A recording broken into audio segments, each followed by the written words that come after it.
This is going to be your first project in After Effects. Just a simple ball bounce. These things can all be more complicated and more elegant, but just to introduce you to the basics. Down here, I'm on a Mac, so I have a dock. Your PC looks a little different, but we want to get rid of the preferences, mainly because if you're working in an environment where multiple people are using your computer, you want to start fresh. So what you have to do is hold the Shift Option Command key on a Mac, and it would be Shift Alt Control key on a PC. Click, and now this dialog box comes up, and I'm going to click OK. It's asking you if you want to delete your preferences. We're going to wait for After Effects to launch.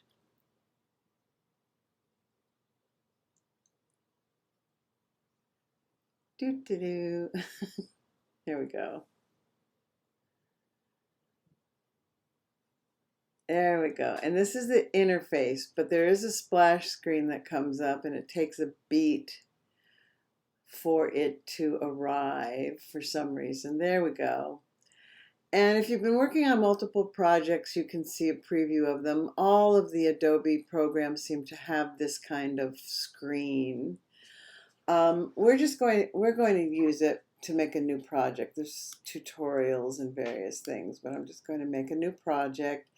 This is your basic user interface in After Effects. You have the drop-down menus. You have your project window. This will hold your assets like movies and Photoshop files and compositions and Illustrator files. This is your timeline down here, and you'll see layers soon over here when we start adding things. This is like your panels. We're going to use the preview panel in this lesson.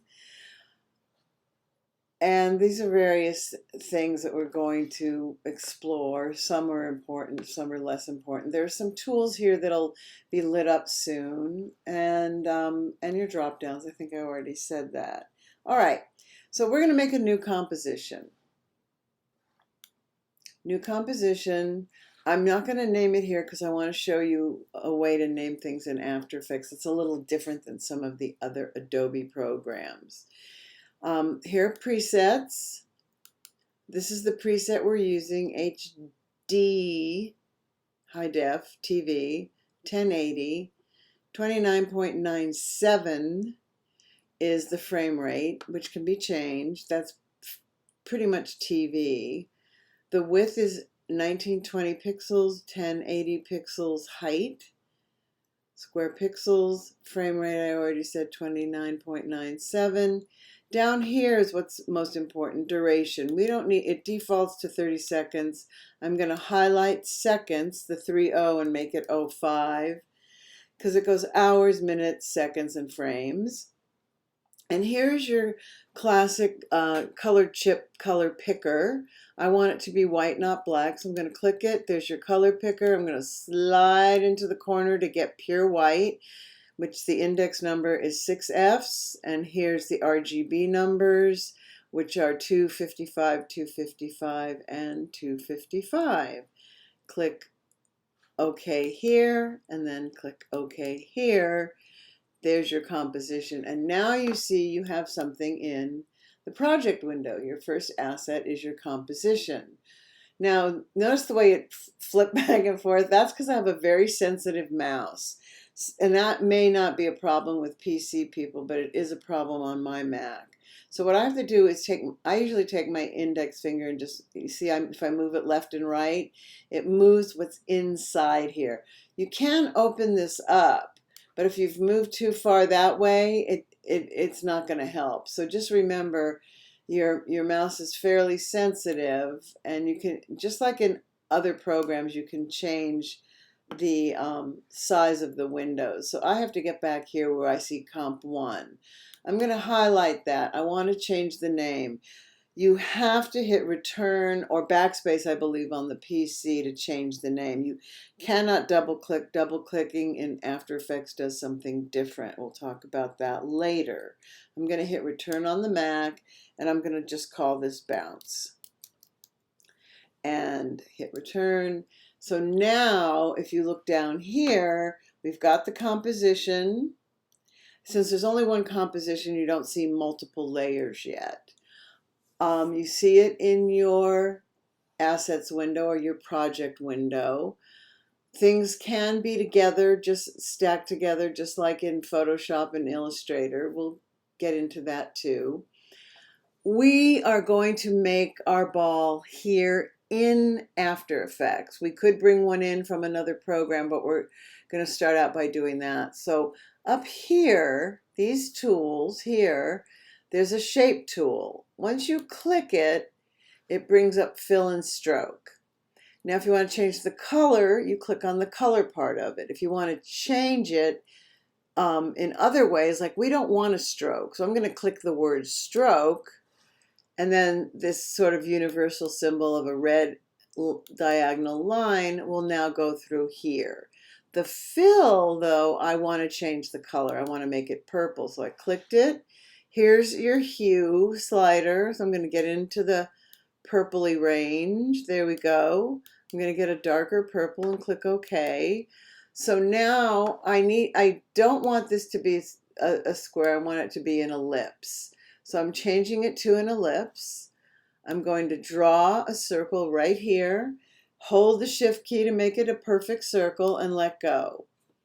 One thing I definitely want to do, and this can be confusing if you don't see someone do it.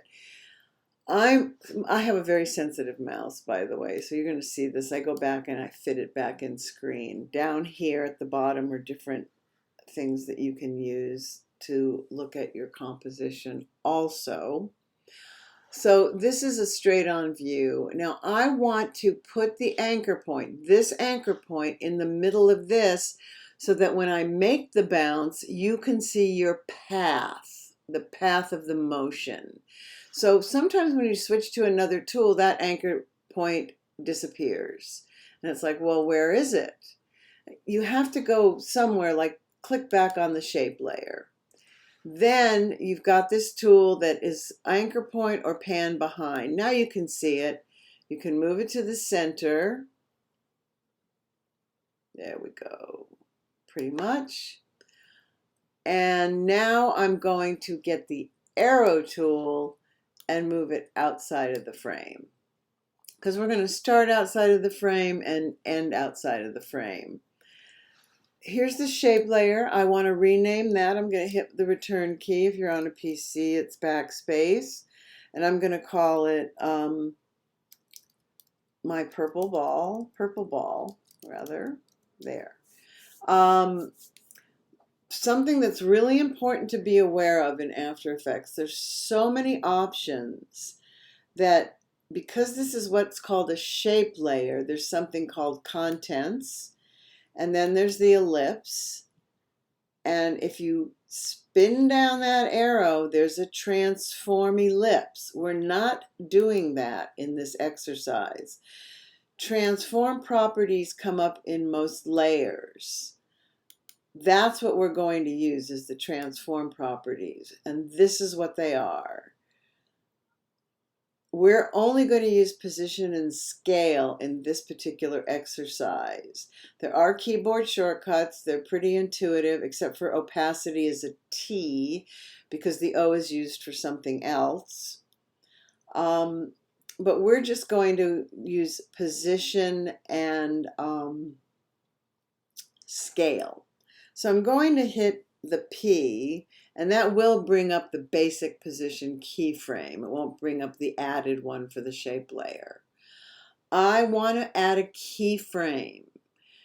That initiates motion. So this little thing here is called a stopwatch. You click it, and I'm going to move the timeline marker, this vertical blue, and I've got a blue keyframe. That means the keyframe is active. I'm on it.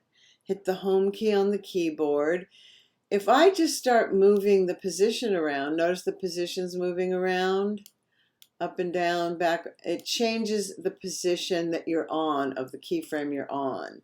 But I've got that keyframe out of frame, so I'm going to go to 1 second and drag this down here, because this is where it's going to bounce. So now it added another keyframe, and then I'm going to go to 2 seconds and I'm going to move it out. Now it's kind of a curved move. There's 3 different ways to preview. I can hit the space bar, and it's going all the way to the end. We're going to fix that, and it's just kind of gliding around with all that white in it. I'm going to stop it by hitting the space bar again. You can hit the O, or 0 rather, on the extended keyboard. There it is, and then you can stop it. You can there it went again. You can go into preview. See, there's the preview panel, and now it'll preview. And this thing right here is what defines whether it loops or not. So it's going to keep going. I'm going to stop it by hitting this right here, because I want it to be a sharper motion down here. I'm going to move to that keyframe. This is that keyframe. To get it exact, you can go over here and click, and now it's on that keyframe. Up here to the pen tool, some of you are probably familiar with this, the Convert Vertex. I'm going to go onto that exact keyframe and click it, and now it's linear. The other thing I'm going to do, since we don't want to watch all that white space, is I'm going to go, after it goes out, I'm going to go about 10 frames beyond where it goes out, and I'm going to hit the N key on the keyboard to define a workspace, a work area. So now it will only preview that much of the timeline. The B key for begin, in case you want to begin later, because sometimes if you have a lot going on in a 1-minute animation, you may only want to begin and end a short workspace that you're working on, because previewing does take RAM. So I'm going to hit home and now watch the motion. Boom. Boom. And we don't have to watch all that white stuff. Okay, so now I'm going to hit home again. Now it would look more interesting if it's squished at that keyframe. So this is where I'm going to go over to that keyframe, and I want it to be 1 frame ahead. So I'm going to hit the page up, and I'm going to, because I want a shape keyframe, I'm going to hold the shift key and hit S, and we're going to change the scale. I'm going to initiate a keyframe there. It still hasn't squished. I'm going to click down 1 more. I have to move to the next keyframe. Now I'm going to unlock the scale so that I can make it squish.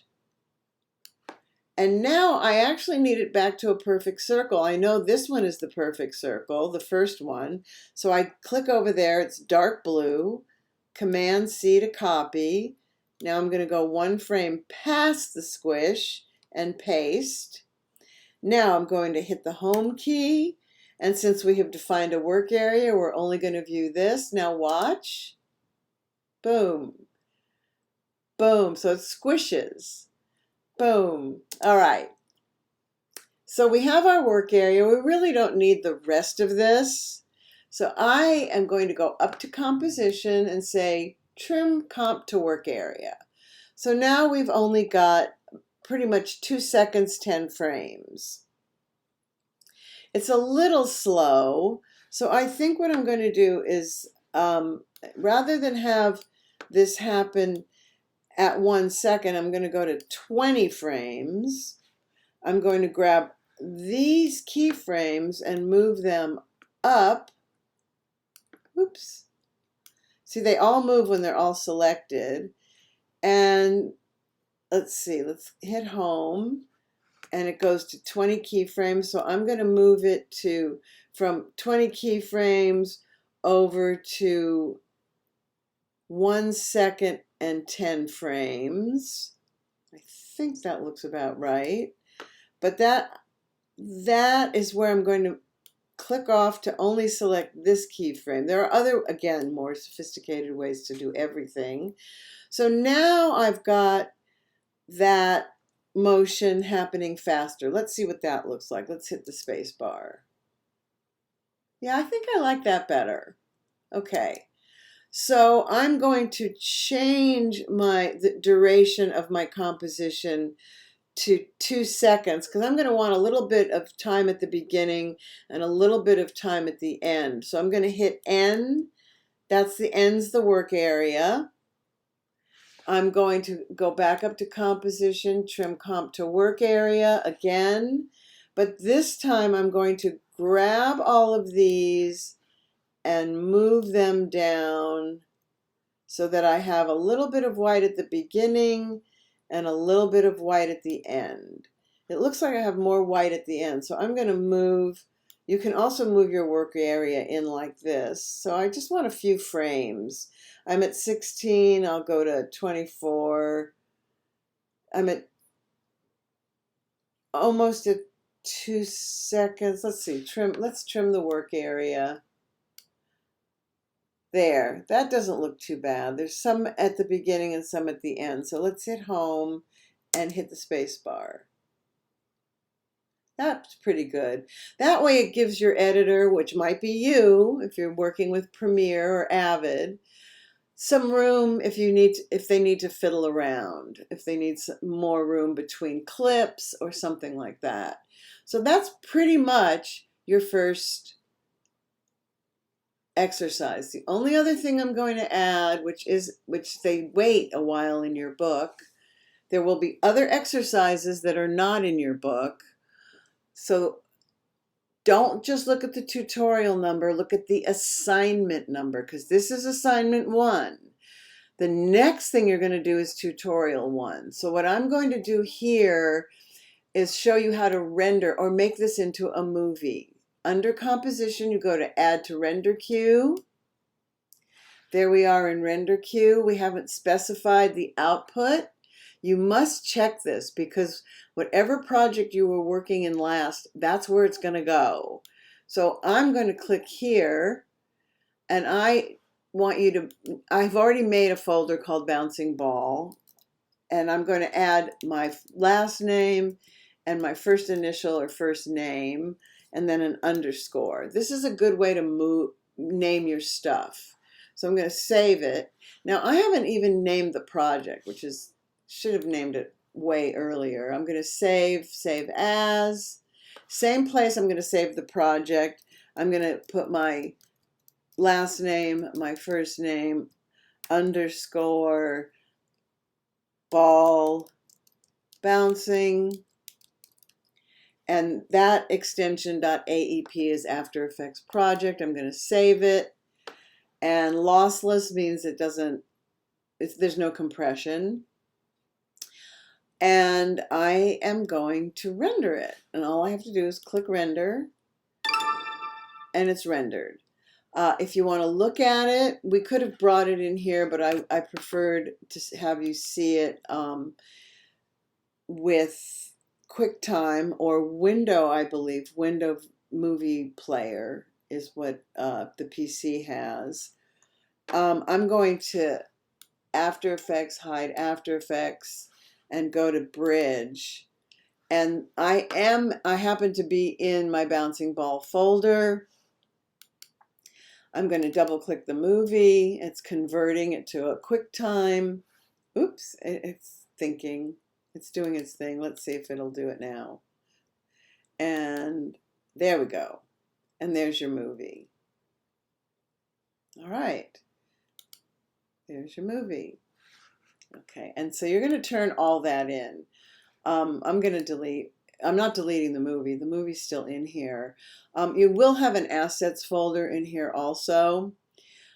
if we're using Photoshop elements or movie elements or Illustrator elements, that will hold all of your stuff, and you have to compress everything, and you have to do that in the Finder. You can't do it in the Bridge.